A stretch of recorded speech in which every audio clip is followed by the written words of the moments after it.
tao, di ba, nahihirapan. Yun nga yung pagpasa ng Diyos sa akin. Kasi Jesus, di ba?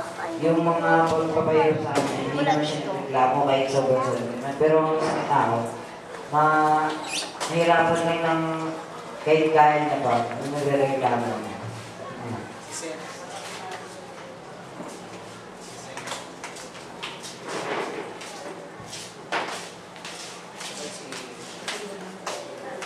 I-report ko nga po, nabasa ko nga dito. Sinabi nga na, si Bob na nga daw, ginamit siya ng Diyos upang mahinayag nga daw yung mga iwaka. Yung pagkagulang ni Pablo, yun nga yung paglingkod niya nga daw sa dating ginawa ko. Kailangan niya daw, alam niya kasi nga daw, si Pablo, inalam niya nga yung edisyon niya. Kaya nga daw, siya nga yung sa'yo na inalam niya kasi yung nakikipag-aralan nga sa mga bawat Joda.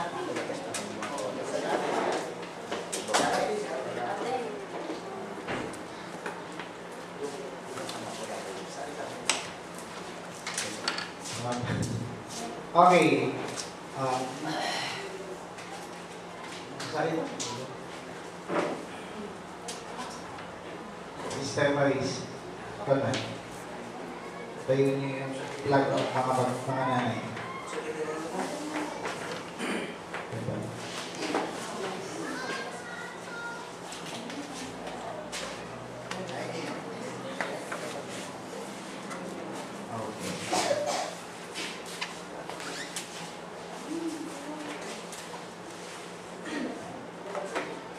Magandang gabi po sa inyo at lalo na Panginoon. Re-report ko lang yung nabasa ko doon isang araw. Sabi doon, si Paraon daw, inaano nga doon niya yung sarili na para siyang Diyos kasi marami sa kanyang marami siyang alagad. So, feeling niya Diyos na siya. Tinagunan si Moses, siya yung propeta ng panahon na yun na inano niya pa rin yung utos ng Diyos kaloob sa kanya. Ginawa pa rin niya. Pero si Paraon, yung mga yung mga masasamang gawa, ginawa niya. Yun lang.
Yung isang tao diba nawalaan siya ng kanyang cross.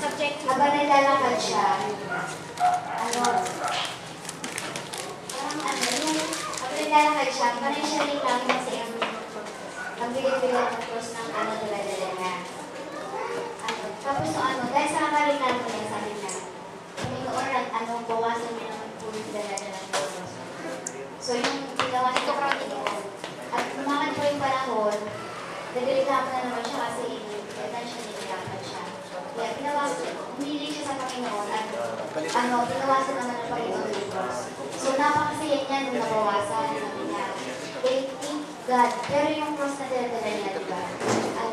Nung time na nagdali na siya doon sa Panginoon, simple yun yung isang bahagi para makadali siya. Pero dahil sa cross niya, yun yung dahilan kaya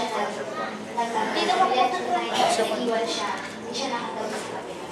Hindi na magkatapos ko, Hindi daw ako bumalik siya. Ngayon daw ako. Ano, panay siya, marami pa rin siya reklamo na bakit niya nakasama. Charger pa yun. Maraming mga- Ay, nasa po. Ngayon. Tapos, pero hindi niya napapansin.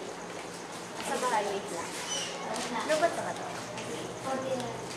Yung ano, iyan mo na lang, kasi yung verse na iba, sinasabi, yun yung sa akin ng Israel, hindi sa akin ng Diyos. What shirt mo Yun siya? yung Ano shirt mo na?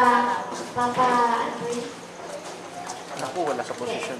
Yung refining fire sa ano sa tao, maglilinis tapos kung saan yung mga bagay na ibinibigay sa atin ng Diyos, akala natin Yan din po, marami alam tayo ko siya ano, na- sobrang dami natin. Kasi malakas.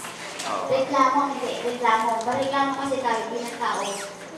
Ano, sanay tayo na magreklamo. Kahit yung, di ba, sama ang kahit mo, sakit sa mga lang o magreklamo sa buhay. Lagi tayo nagreklamo. Pero hindi natin alam, hindi nagreklamo natin. Hindi mo alam yung Diyos, yung si Kristo pala, si Kristo. Nung, di ba, nung siya'y binabato, wala siyang reklamo. So, kung di ba naranasan natin, ibinibigay ng Diyos sa atin. Tapos, Yun ba hindi tayo reklamo gusto natin na tanggalin yung sufferings. Tapos, pag sinanggal ng Diyos, nandun na tuwang-tuwa natin. Yung bagay na yun, dapat pala yung Daniel.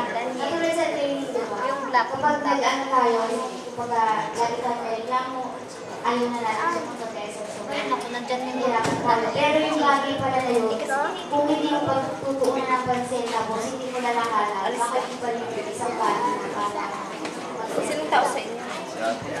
Di umatin? Di umatin sa atin. Mayroon bang, ano, tawag doon, finish contract sa pagiging nanay? Wala. Wala rin end. 15 years na yun. Wala yung finish contract. Kaya wala din namuhan. So, binigay ng Diyos yan sa inyo sa atin. Sa iyang Kaya mo tawagin na. dapat binigay. Pwede ako tawagin. Okay. Sige. Ako na. Ano yan eh. Sige.